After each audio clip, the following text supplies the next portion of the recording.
வணக்கம் நண்பர்களே.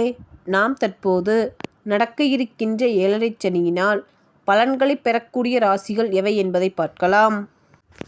7.5 சனி காலத்தில் கட்டாயம் திருமணம் நடக்கும். பெரும்பாலானவர்களுக்கு ஜென்மச்சனி அல்லது 7.5 சனி காலத்தில் திருமணம் நடக்கும். சனி உங்கள் ஜாதகத்தில் களத்திரஸ்தானம் என்று கூறப்படும் 7வது வீடு அல்லது திருமணம் சம்பந்தப்பட்ட கிரகங்களுடன் ஏதாவது ஒரு வகையில் தொடர்பு கொண்டிருந்தால் திருமண வயதில் இருப்பவர்களுக்கு கட்டாயமாக 7.5 சனி காலத்தில் திருமணம் நடக்கும். உதாரணமாக, தங்கள் ராசியிலேயே சனி இருப்பவர்களுக்கு, 2ஆம் வீட்டில் சனி இருப்பவர்களுக்கு அல்லது 7ஆம் வீட்டில் சனி இருப்பவர்களுக்கு 7ஆம் வீட்டில் இருக்கும் கிரகம் சனியின் நட்சத்திரத்தோடு இணைந்திருப்பது போன்றவை இருந்தால் 7.5 சனி காலத்தில் திருமணம் நடக்கும். திருமணம், குழந்தைகள் என்று குடும்பம் செட்டில் ஆவார்கள். அந்த வகையில் முதலில் தனுசு ராசிக்காரர்கள்.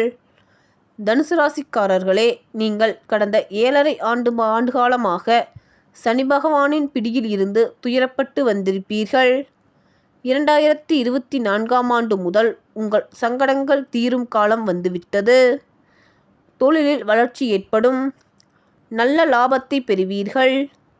நினைத்தது எல்லாமே தங்கள் வாழ்க்கையில் நடக்கும்.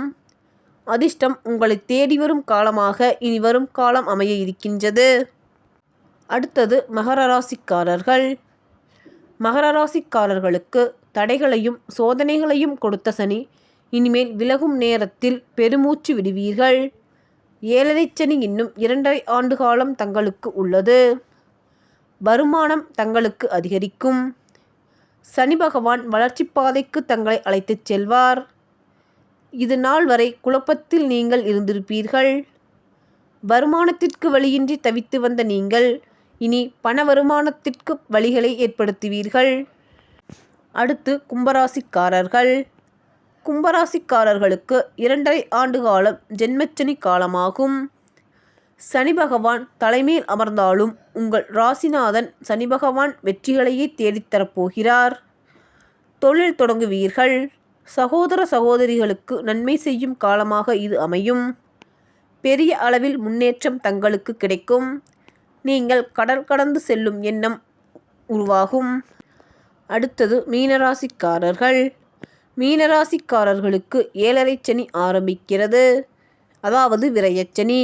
நீங்கள் சம்பாதித்து பணத்தை செலவு பண்ணும் காலம். நீங்கள் சுப விரயத்திற்கு செலவு செய்யுங்கள். அப்படி செலவு செய்யாமல் சேர்த்து வைத்தால் தேவையில்லாத செலவுகள் உங்களை தேடி வரும். உங்கள் வியாபாரத்தில் முதலீடு செய்யும்போது அதிக கவனம் தேவை. நீங்கள் வீண் வாக்குவாதங்களை தவிர்த்திடுங்கள். அது உங்களுக்கு நன்மையாக அமையும். நன்றி அன்பர்களே. தங்களை அடுத்த வீடியோவில் சந்திக்கின்றேன். நன்றி, வணக்கம்.